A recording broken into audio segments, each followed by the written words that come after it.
Hello students, आज हम digestive system के नेक्स्ट पार्ट की ओर बढ़ने वाले हैं।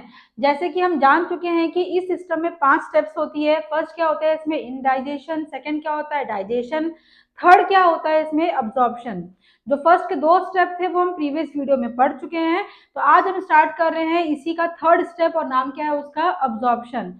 नाम में क्लियर है कि अब्जॉर्ब करना। तो इसके पहले का स्टेप क्या था डाइजेशन, मीनिंग क्या था, जहाँ पे फूड मॉलिक्यूल क्या होते हैं ब्रेक होते हैं और कॉम्प्लेक्स से किस में आते हैं सिंपल फॉर्म में वो कन्वर्ट हो जाते हैं। और क्योंकि अब वो सिंपल फॉर्म में कन्वर्ट हो चुके हैं उनको अब बॉडी में अब्सॉर्ब भी करना है। तो उस प्रोसेस को आज हम यहाँ पे डिस्कस करने वाले हैं। जैसे कि देखिए हमने क्या लिखा है कार्बोहाइड्रेट्स। कार्बोहाइड्रेट्स जो होते हैं they actually belongs to polysaccharides, या इसको आप ले सकते हैं कि ये मैक्रोमोलिक्यूल से बिलोंग करते हैं। तो मैक्रोमोलिक्यूल्स क्या होते हैं, जो भी कॉम्प्लेक्स ग्रुप या कंपाउंड है उनको हम क्या बोलेंगे मैक्रोमोलिक्यूल। ये सारे के सारे क्या है एक साथ में मैक्रोमोलिक्यूल है। और ये जो सब दिख रहा है एक साथ में इनको पूरा का पूरा क्या बोला गया है, they all are known as a micromolecule. तो आप सिंपल फॉर्म में ये बोल सकते हैं कि मैक्रोमोलिक्यूल का जब ब्रेकडाउन होता है तो क्या बनते हैं, बहुत सारे माइक्रोमोलिक्यूल्स बनते हैं। तो कार्बोहाइड्रेट्स जो मैक्रोमोलिक्यूल था उनका ब्रेकडाउन हुआ तो क्या बन के आया, उसमें ग्लूकोज बन के आया, फ्रुक्टोज बन के आया एंड गैलेक्टोज। ये तीनों की तीनों किससे बिलोंग करते हैं, दे बिलोंग्स टू मोनोसैकेराइड से बिलोंग करते हैं। वैसे हम किस में आते हैं, प्रोटीन में आते हैं। प्रोटीन के ब्रेकडाउन से क्या बनते हैं, बहुत सारे माइक्रोमोलिक्यूल्स या मोनोमर्स क्या होते हैं वो अमीनो एसिड। सेम हम किसकी बात करें फैट, तो फैट टूटने से क्या बनेगा, बहुत सारे फैटी एसिड्स बनते हैं। बेसिकली क्या बनता है वहां पे ग्लिसरॉल का फॉर्मेशन होता है। तो मीनिंग क्या हुआ, ये सारा हम पढ़ चुके हैं। ये पूरा प्रोसेस को ही क्या बोला गया है, डाइजेशन बोला गया है। अब हम ये पढ़ने वाले हैं कि ये सारे जो सिंपलर फॉर्म में आ चुके हैं, मतलब जो माइक्रोमोलिक्यूल्स आ चुके हैं, इनको हमारी बॉडी कैसे अब्सॉर्ब करेगी, कौन सा मोड यहाँ पे यूज करने वाली है। जैसे कि ये स्ट्रक्चर आप ध्यान देंगे तो ये जो पूरा स्ट्रक्चर है इसको दिखाया गया इंटेस्टाइन। जैसे कि हम इंटेस्टाइन का हिस्टोलॉजी पहले पढ़ चुके हैं प्रीवियस वीडियो में। हमेशा इनर लेयर कौन सी होती है उसमें, म्यूकोसा। उसके बाद कौन सी ऊपर की लेयर होती है, सब म्यूकोसा। उसके बाद कौन सी लेयर मिलती है, मस्कुलरिस। और सबसे टॉप की लेयर कौन सी होती है, आउटर लेयर जिसको हम बोलते हैं वो होती है क्या, सेरोसा। ये 4 लेयर्स मिलती है पूरे के पूरे जीआई ट्रैक में, जिसमें से हम किसकी बात कर रहे हैं यहाँ पे, केवल स्मॉल इंटेस्टाइन की बात कर रहे हैं। और हमने ये भी पढ़ा था प्रीवियस वीडियो में कि स्मॉल इंटेस्टाइन जो होता है उसके म्यूकोसा में कुछ ब्रश बॉर्डर की तरह क्या मिलते हैं, सेल्स दिखने मिलती है। और इस ब्रश बॉर्डर सेल को क्या बोला गया था, ब्रश बॉर्डर इपिथेलियम टिश्यू बोला गया है। सिंपली फॉर्म में क्या बोलते हैं, इनको विलाई बोलते हैं। और ये विलाई क्या वर्क करती है, ये इंक्रीज करती है अब्जॉर्प्शन के लिए। या आप ऐसे बोल सकते हो एक ऐसा सरफेस एरिया है जो क्या करेगा, इंक्रीज करेगा अब्जॉर्प्शन की रेट को। इसलिए स्मॉल इंटेस्टाइन बहुत फेमस भी होता है, बहुत ज्यादा मेन वर्क करता है बॉडी में। किसके लिए, मैक्सिमम अमाउंट ऑफ एनर्जी कौन अब्सॉर्ब करता है, ये इनका विलाई वाला पार्ट ही अब्सॉर्ब करता है। तो आप देखेंगे यहाँ पर ये हमने दिखाया है इसका म्यूकोसा वाला पार्ट केवल, और उसके बाहर हमने क्या दिखाया है इसका सब म्यूकोसा वाला पार्ट। तो म्यूकोसा वाले पार्ट पे क्या दिखने मिल रहे हैं आपको, ब्रश बॉर्डर इपिथेलियम टिश्यू जिसको हमने क्या बोला, विलाई। एंड सेकंड कौन दिख रहा है, सब म्यूकोसा वाला पार्ट, जहां पे क्या मिल रहे हैं, बहुत सारे ब्लड वेसल्स, ट्यूब, और साथ में क्या मिल रही है, लिम्फेटिक ट्यूब। मतलब 2 वेसल्स मिल रही है, 2 ट्यूब सिस्टम मिल रहा है, एक ब्लड के लिए और एक किसके लिए, लिम्फ के लिए। देखते हैं कि ये सारे के सारे जो सिस्टम है जो ट्रांसपोर्ट करने वाले बॉडी में एनर्जी को, ये ट्रांसपोर्ट कैसे करते हैं। जैसे हम बात करें कार्बोहाइड्रेट्स जो किस फॉर्म में ब्रेक हो रहे थे, अभी हमने पढ़ लिया ग्लूकोज, फ्रुक्टोज एंड गैलेक्टोज के फॉर्म में क्या हो गया, इनका ब्रेकडाउन हो चुका है, डाइजेशन हो चुका है। तो ये कैसे एंटर होता है, कैसे इनका अब्जॉर्प्शन होता है, किसमें, म्यूकोसा के विलाई वाले पार्ट पर। नाम क्या लिखा गया वहां पे, एक्टिव। कुछ नाम देखने मिल रहे होंगे, एक्टिव, फैसिलिटी, डिफ्यूजन, इन सब का मीनिंग क्या है। तो आप पहले ये समझिए कि कितने ट्रांसपोर्टेशन के मोड होते हैं। अगर हम बात करें यहाँ पे मोड ऑफ ट्रांसपोर्ट, तो मोड ऑफ ट्रांसपोर्ट जो होते हैं बेसिकली 2 टाइप की होती है। एक होता है इसमें पैसिव मोड और एक होता है इसमें एक्टिव मोड। पहले हम इनको कंपेयर करते हैं, मीनिंग क्या है। तो पैसिव मोड का मीनिंग क्या हो रहा है, जहां पे कोई भी अलग से एनर्जी की रिक्वायरमेंट नहीं होगी। मतलब वो प्रोसेस जहाँ पे अपने को कोई एनर्जी अलग से खर्च नहीं करना पड़ेगा, कोई एनर्जी नहीं चाहिए, कोई एटीपी नहीं चाहिए, कोई हेल्पर नहीं चाहिए एनर्जी के फॉर्म में, उनको हम क्या बोलेंगे, पैसिव। इसका जस्ट उल्टा कौन होता है, एक्टिव। मतलब यहाँ पर किसकी रिक्वायरमेंट होती है, एटीपी को। तो रिक्वायर्ड क्या है यहाँ पे, एटीपी की रिक्वायरमेंट होती है, फर्स्ट पॉइंट। सेकंड बात करें यहाँ पर, जो फ्लो होता है वो हमेशा कैसे होता है, हाई कंसंट्रेशन से। फ्लो कहाँ की ओर होगा, लो कंसंट्रेशन की ओर फ्लो होता है। क्या फ्लो होता है, सॉल्यूट्स का भी होता है एंड सॉल्वेंट्स का भी होता है। इनकी बात करें थोड़ा सा उल्टा होता है, यहाँ पे क्या होगा, लो कंसंट्रेशन से कहाँ की ओर फ्लो करता है, वो हाई कंसंट्रेशन की ओर। आप खुद समझिए, लो से हाई की ओर मूव करना है, इसी बात है। यहाँ पे थोड़ा बहुत क्या चाहिए, एनर्जी का हेल्प चाहिए, इसलिए क्या लिखा है वहां पे, किसकी रिक्वायरमेंट होती है, एटीपी की रिक्वायरमेंट होती है। नेक्स्ट पॉइंट की बात करें, होता है कि ये काफी लेस सेंसिटिव होते हैं किसी भी फैक्टर के लिए। चाहे तो आप वहां पे टेम्परेचर भी लिख सकते हैं, मतलब इस पर कोई भी बाहरी फैक्टर का कोई भी अफेक्ट नहीं पड़ने वाला, इनका प्रोसेस उसमें डिस्टर्ब नहीं होने वाला। लेकिन ये जो होते हैं ये हाईली सेंसिटिव होते हैं किसी भी फैक्टर के लिए। उसमें मेन कौन सा फैक्टर वर्क करता है, टेम्परेचर ही उसमें मेनली वर्क करता है। तो ये एक सिंपल सा डिफरेंस था पैसिव मोड और एक्टिव मोड को लेके। जब हम पैसिव की बात करते हैं तो पैसिव को अगेन 3 पार्ट में डिवाइड किया है। एक होता है इसमें डिफ्यूजन, एक होता है इसमें फैसिलिटेटेड डिफ्यूजन,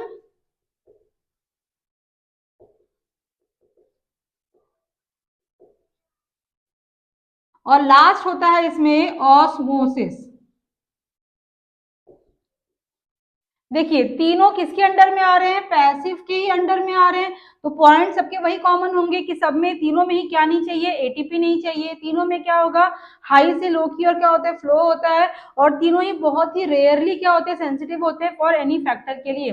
पर इनमें आपस में डिफरेंस क्या है, जैसे हम पहले बात करें डिफ्यूजन की बात करें, ये इंपॉर्टेंट होता है पहला पॉइंट वाइज कि इसमें हाई से लो की ओर जो फ्लो होता है, जो मूवमेंट होती है,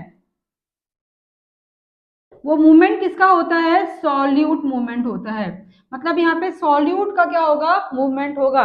इसमें सेकंड पॉइंट क्या है, ये मैटर करता है, एक वर्ड आता है इसको बोलते हैं इक्विलिब्रियम स्टेज, जहां पर दोनों ही कंडीशन क्या रहेगी, बैलेंस। जैसे आप एग्जांपल ले सकते हैं इसके लिए, डिफ्यूजन के लिए मान लीजिए ये एक सेल है, मान लेते हैं, और इसके अंदर में भी क्या है, सॉल्यूशन है, और बाहर भी क्या है, इसमें सॉल्यूशन है। एक सॉल्यूशन में क्या है, वो डिप है। अब हम यहाँ पे किसकी बात करेंगे, केवल सॉल्यूट की बात करेंगे, बाहर में भी और सेल के अंदर में भी। हम मान लेते हैं कि बाहर में सॉल्यूट कंसंट्रेशन क्या है, हाई है, क्योंकि ये हाई से कहाँ की ओर मूव करेगा, लो की ओर, जो भी हम पढ़ चुके हैं। और अंदर में कंसंट्रेशन क्या है, लो है।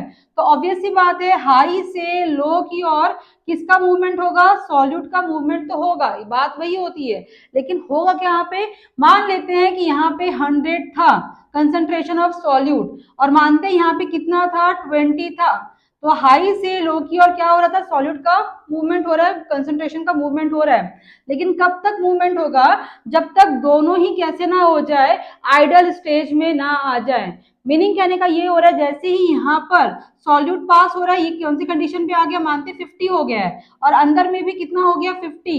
दोनों ही कौन से स्टेज में आ गए, इक्विलिब्रियम स्टेज में आ गए। तो जैसे ही दोनों बैलेंस स्टेज में आ गए, यहाँ पर अब क्या नहीं होगा, कोई भी मूवमेंट नहीं होगा। तो दो पॉइंट होती है डिफ्यूजन में, एक पॉइंट क्या होता है, इनमें सॉल्यूट का मूवमेंट होता है, एंड सेकंड ये जो मूवमेंट हो रहा है हाई से लो की और सॉल्यूट का, वो भी कब तक होगा, जब तक कंडीशन दोनों साइड में क्या ना हो जाए, बैलेंस ना हो जाए। ठीक है, ये था डिफ्यूजन के लिए। अगर हम बात करते हैं फैसिलिटेटेड डिफ्यूजन की बात करें, तो इसमें क्या होता है, फर्स्ट पॉइंट, इसमें कैरियर की रिक्वायरमेंट होती है, मतलब कैरियर मॉलिक्यूल इसमें प्रेजेंट होता है। और कैरियर मॉलिक्यूल कौन होता है, इसमें बेसिकली प्रोटीन्स ही बनते हैं कैरियर मॉलिक्यूल के लिए। जैसे आप इमेजिन करिए, एग्जांपल के लिए ये एक मेम्ब्रेन है, मान लिया ये सेमी परमिएबल मेम्ब्रेन है, समझने के लिए हम ले लेते हैं, जो किस नेचर किसका होता है, प्लाज्मा मेम्ब्रेन की प्रॉपर्टी होती है। और मान लेते हैं यहाँ पर कंसंट्रेशन कैसा है, हाई कंसंट्रेशन, एक सेल है, ये पूरा एक सेल है जिसमें कंसंट्रेशन कैसा है, हाई। सेम यहाँ पर भी एक सेल है, कंसंट्रेशन क्या है उनका, लो। ठीक है। अब हम पढ़ चुके हैं कि हाई कंसंट्रेशन से मूवमेंट कहाँ की ओर होता है, लो की ओर होता है, ये भी हम पढ़ के आए अभी। लेकिन इस मूवमेंट के लिए कौन काम करेगा, कैरियर मॉलिक्यूल, मतलब इन दोनों सेल के बीच में क्या प्रेजेंट रहेगा, एक कैरियर मॉलिक्यूल, जो क्या काम करेगा, यहाँ से क्या पिक करता है वो एक मॉलिक्यूल को, कौन सा वाला, हाई कंसंट्रेशन जो मॉलिक्यूल्स थे, फिर उसको कहाँ लाके छोड़ेगा, यहाँ पर, कहाँ छोड़ेगा उसको, अंदर की ओर, वापस कहाँ आएगा, यहाँ पर एक नए सेल से नया कंसंट्रेशन को पिक करने के लिए। आप ऐसे बोल सकते हो लाइक अ कूली, सामान यहाँ से ले रहा है, यहाँ पे छोड़ रहा है, वापस यहाँ पर आ रहा है, सामान को यहाँ से छोड़ रहा है। तो मीनिंग क्या है, जहां पर ट्रांसपोर्टेशन तो होगा लेकिन साथ में कौन चाहिए, वहां पे कैरियर मॉलिक्यूल की भी रिक्वायरमेंट होगी, तो उसको हम क्या बोलते हैं, फैसिलिएटेड। एक्चुअली में फैसिलिएटेड का मीनिंग ही होता है क्या, हेल्पर या हेल्प करने वाला। तो क्या हेल्प करने वाला, डिफ्यूजन को हेल्प करने वाला, वो कौन होता है, कैरियर मॉलिक्यूल होता है। एंड लास्ट में आते हैं ऑस्मोसिस में, जो प्रोसेस किसका था, डिफ्यूजन का था, सेम किसका होता है, ऑस्मोसिस का भी होता है। दोनों में केवल एक ही डिफरेंस होती है कि इसमें कौन सा मूवमेंट होता है, सॉल्यूट मूवमेंट होता है, और इसमें किसका मूवमेंट होता है, सॉल्वेंट का मूवमेंट होगा। मतलब आप ये बोल सकते हैं कि इसमें वाटर मॉलिक्यूल जो है वो कहाँ जाएंगे, हाई से कहाँ की ओर मूव करते हैं, लो की ओर मूव करते हैं। तो ये तीनों पॉइंट आप याद रखेंगे कि पैसिव के अंदर में ये डिफ्यूजन, दूसरा क्या है फैसिलिटेड डिफ्यूजन, और लास्ट में क्या होता है, ऑस्मोसिस। इन सब में क्या होती है, कोई भी एनर्जी की रिक्वायरमेंट नहीं होती है। हम किसकी बात करते हैं, एक्टिव की। इसमें क्योंकि प्रोसेस उल्टा होता है, लो से हाई की ओर, that's why they required ATP energy. ठीक है, तो आपको देखने मिलेगा यहाँ पर क्या लिखा गया है, एक्टिव लिखा गया है, मतलब ग्लूकोज में ट्रांसपोर्ट कौन सा होगा, एक्टिव। अभी हम पढ़ लिए एक्टिव के बारे में। वो किस में एंटर करता है, सेल में, कौन सा सेल होता है, विलाई, कौन से लेयर पे, वो म्यूकोसा के, फिर म्यूकोसा से कहाँ पहुंचता है, वो सब म्यूकोसा, कौन से लेयर पे, ब्लड वेसल पे, एंड थ्रू दी ब्लड अब वो पूरी बॉडी में क्या कर सकता है, सर्कुलेट हो सकता है। सेकंड हम किसकी बात करें, फ्रुक्टोज की, उसमें क्या होती है, फैसिलिटेड डिफ्यूजन होती है, वो अभी हम पढ़ लिए। वहां से कहाँ पहुंचेगा, वो म्यूकोसा विलाई में, फिर वहां से कहाँ पहुंचता है, वो भी ब्लड वेसल में ही पहुंचता है। गैलेक्टोज कहाँ आएगा, एक्टिव के थ्रू कहाँ पहुंचता है, विलाई, विलाई से कहाँ पहुंचता है, वो भी ब्लड वेसल में। प्रोटीन की बात करें, मीन्स अमीनो एसिड की, उसमें भी कौन सा मोड होता है, एक्टिव, वो कहाँ पहुंचेगा, विलाई, वहां से कहाँ आता है, ब्लड वेसल में। तो कार्बोहाइड्रेट्स और प्रोटीन्स होते हैं, इनका जो भी सिंपलेस्ट फॉर्म है और जो भी मोड ऑफ ट्रांसपोर्ट है उसके थ्रू वो कहाँ पहुंचते हैं, ब्लड वेसल्स में पहुंचते हैं। मतलब इनका ट्रांसपोर्ट कहाँ आएगा, ब्लड से पूरी बॉडी में क्या होगा, वो सर्कुलेट होता है। लेकिन जब किसकी बात करते हैं, हम फैट्स की बात करते हैं, तो फैट्स कभी भी ब्लड वेसल्स में नहीं आती है, डायरेक्टली कहाँ पहुंचती है, वो लिम्फेटिक वेसल्स में पहुंचती है। अब लिम्फेटिक वेसल्स क्या होती है, आप बोल सकते हैं सिंपल शब्दों में, ये मानते हैं ब्लड वेसल है, तो जहां जहां पे हमारी बॉडी में ब्लड वेसल्स होती है उसके जस्ट नीचे में क्या प्रेजेंट होती है, लिम्फेटिक वेसल्स प्रेजेंट होती है। इसमें क्या भरा होता है, इसमें लिम्फ भरा होता है। लिम्फ क्या होता है, आप सिंपल में बोल सकते हैं कलरलेस एक फ्लूइड है। आप इमेजिन करिए जैसा ब्लड होता है, तो ब्लड किसका बना होता है, तो ब्लड का कंपोजिशन क्या होता है, ब्लड में मिलती है आरबीसी, साथ में क्या होता है, डब्ल्यूबीसी, साथ में क्या होता है उसमें, प्लेटलेट्स, प्लाज्मा। ये कंपोजिशन किसकी होती है, ब्लड की होती है। लेकिन हम किसकी बात करें, अगर लिम्फ की बात करें तो लिम्फ में क्या मिलता है, केवल डब्ल्यूबीसी, और साथ में क्या मिलता है उसमें, प्लाज्मा। तो केवल दो चीज इसमें मिलती है, तो उसको हम क्या बोलते हैं, लिम्फ। तो कहीं कहीं पे लिम्फ को कलरलेस फ्लूइड का भी नाम दिया गया है। और ये जो लिम्फेटिक वेसल्स में जो लिम्फ होता है, कलरलेस फ्लूइड होता है, ये किसको ट्रांसपोर्ट करता है, ये फैट्स के लिए रेस्पॉन्सिबल है। तो फैट के क्या थे, तीन क्या थे आपके माइक्रोमोलिक्यूल, कौन कौन से, fatty acid, glycerol and monoglyceride. ये सब के सब कहाँ पहुंचते हैं, म्यूकोसा किसके, विलाई के, वहां से कहाँ पहुंचते हैं, वो लिम्फेटिक वेसल्स में, और वहां से बॉडी में क्या होंगे, वो ट्रांसपोर्ट होंगे। पर थोड़ा आप यहाँ पे और एक चीज ध्यान देंगे, जो ग्लिसरॉल है इसका मोड कैसा है, सिंपल डिफ्यूजन ही है, जो भी हम पढ़ के आ चुके हैं। लेकिन जब हम बात करते हैं फैटी एसिड एंड मोनोग्लिसराइड्स की, दोनों में एक वर्ड लिखा है स्पेसिफिक, मतलब इनके लिए कुछ अलग से ही क्या होती है, ट्रांसपोर्ट होती है, अलग से कोई मोड होता है, उसकी अभी हम बात करेंगे, वो क्या है। तो फैटी एसिड एंड मोनोग्लिसराइड्स के लिए जो स्पेसिफिक मोड है उसको बोलते हैं क्या, मिसल्स। तो मिसल्स क्या होती है, पहले हम इसकी बात करते हैं। होता क्या है, जो बाइल सॉल्ट्स होती है इनका नेचर कैसा होता है, हाइड्रोफिलिक इनका हेड होता है, और टेल कैसी होती है उसकी, हाइड्रोफोबिक।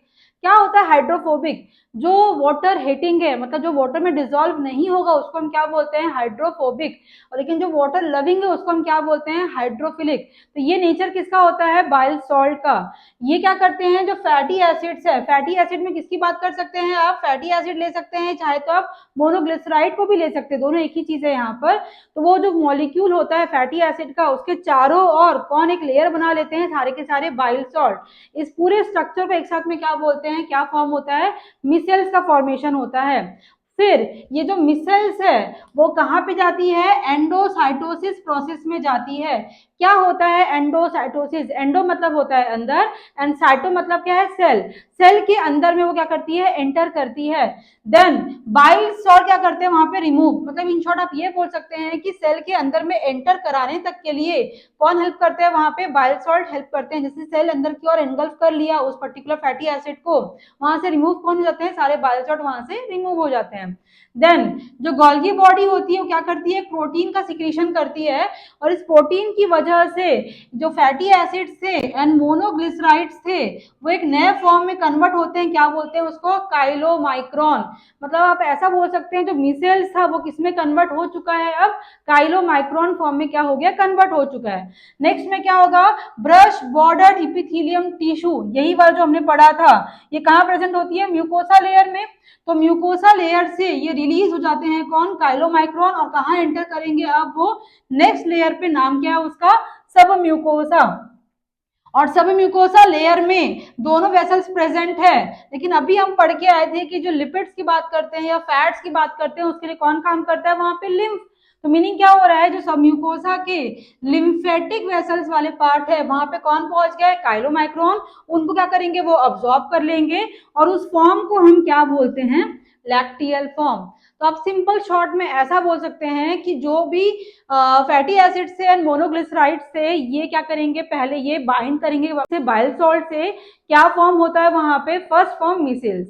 फिर ये मिसेल्स क्या है, कन्वर्ट किस में होता है, काइलोमाइक्रोन में। काइलोमाइक्रोन का फॉर्म जो है वो जो विलाई वाला पार्ट है वहां से कहाँ होगा, अंदर की ओर अब अब्सॉर्ब किया जाएगा, अंदर मतलब कहाँ पे, सब म्यूकोसा में, और कहाँ जाता है वो, लिम्फेटिक डक्ट में, और वहां पे किस फॉर्म में पहुंचता है, लैक्टियल के फॉर्म में। और वहां से मतलब लिम्फेटिक डक्ट से हमारी पूरी बॉडी में जो फैट का सर्कुलेशन होता है वो किस फॉर्म में होता है, लैक्टियल के फॉर्म में होता है। सम शॉर्ट इसको हम समराइज करना चाहें तो मीनिंग ये निकलता है कि कार्बोहाइड्रेट्स और प्रोटीन्स जो होते हैं इसको पूरी बॉडी में सर्कुलेट कौन करते हैं, वो करते हैं ब्लड वेसल्स। लेकिन जब हम किसकी बात करते हैं, फैट्स की बात करते हैं, इसमें भी मेनली किसकी बात करेंगे, फैटी एसिड्स एंड मोनोग्लिसराइड्स की। तो ये पूरी बॉडी में किस फॉर्म में सर्कुलेट होते हैं, लैक्टियल के फॉर्म में कन्वर्ट होते हैं, सर्कुलेट होते हैं, और उनके रिस्पॉन्सिबल कौन होते हैं हमारी पूरी बॉडी में, लिम्फेटिक वेसल्स। अब हम इस चैप्टर के फोर्थ स्टेप की ओर चलते हैं, और वो कौन है, एसिमिलेशन। मीनिंग क्या होता है इसका, जैसे अभी हमने पढ़ लिया अब्जॉर्प्शन, कि कैसे इलियम वाला पार्ट या विलाई कैसे उसको अब्जॉर्ब कर रही है।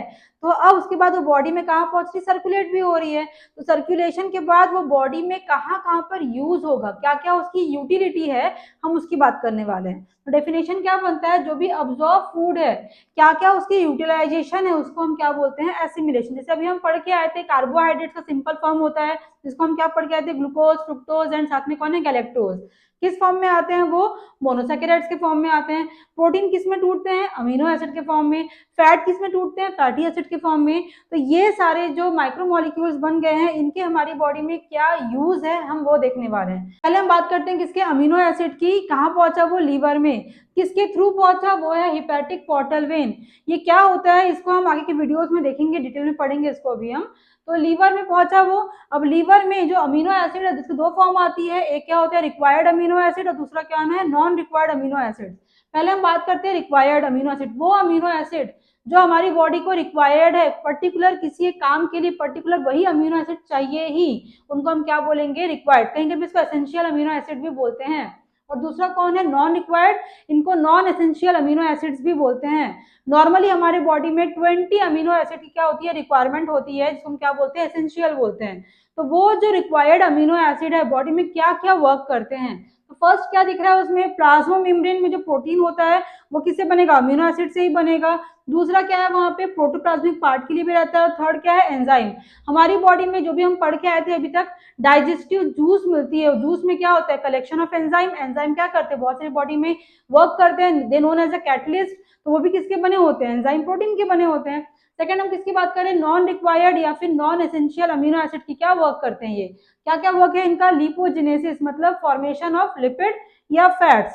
सेकंड क्या है, ग्लूकोनियोजेनेसिस मतलब फॉर्मेशन ऑफ ग्लूकोज, ये ग्लूको मतलब क्या है, ग्लूकोज, एंड नियो का मतलब क्या है, नॉन कार्बोहाइड्रेट्स मतलब यहाँ पर प्रोटीन हो सकता है, अमीनो एसिड हो सकता है या फैट्स हो सकते हैं। जब इन तीनों के थ्रू क्या बनेगा, ग्लूकोज का फॉर्मेशन होगा तो उसको हम क्या बोलते हैं, ग्लूकोनियोजेनेसिस, एंड शॉर्ट में क्या है वहां पे यूरिया के लिए भी रिस्पॉन्सिबल होता है।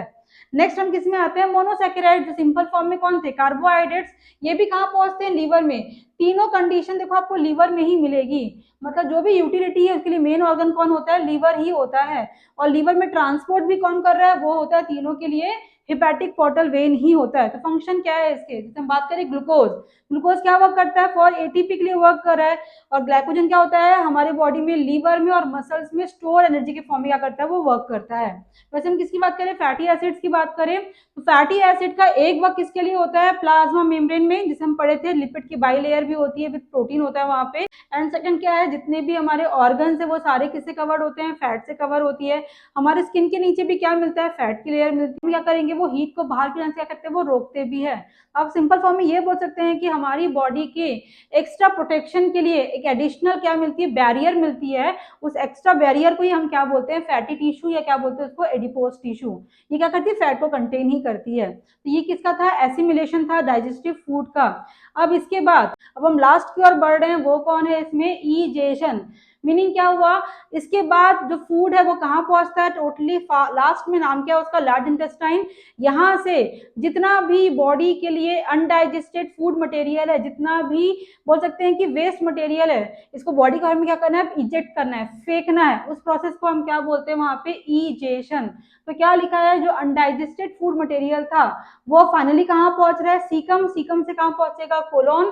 सीकम क्या है, ये हम प्रीवियस वीडियो में पढ़ चुके हैं, आप जाके देख सकते हैं लार्ज इंटेस्टाइन वाले पार्ट पे। फिर वहां से कहाँ पहुंचता है, कोलोन, कोलोन के 4 पार्ट होते हैं, असेंडिंग, फिर ट्रांसवर्स, फिर डिसेंडिंग, और फिर लास्ट में क्या होती है, सिग्मोइड वाला पार्ट। फिर वहां से कहाँ पहुंचता है, वो रेक्टम में। क्या होता है, रेक्टम का डायलेशन होगा, मतलब वो क्या करेगी, स्ट्रेच होगी, और वहां से क्या होगा, जितने भी स्टूल पार्ट है उसको आगे की ओर पास करके बॉडी के बाहर में उसको रिमूव कर दिया जाएगा। तो यहाँ पे जो भी फीकल पार्ट होते हैं, जो भी स्टूल पार्ट होते हैं, उसमें क्या कंटेन होता है, तो पहला चीज टोटली वेस्ट होता है हमारी बॉडी का, और साथ में कैसे होते हैं, वो येलो कलर के होते हैं, means they have some pigments. तो कौन कौन सी पिगमेंट्स होती है उसमें, उसमें होता है स्टर्कोबिलिन, या उसी को क्या बोलते हैं, स्टर्कोबाइनोजन। अब ये कौन से पिगमेंट्स है, अभी हम पहले पढ़ चुके हैं कि जो भी बाइल जूस होती है, तो बाइल जूस में क्या मिलता है, बाइल पिगमेंट भी होते हैं।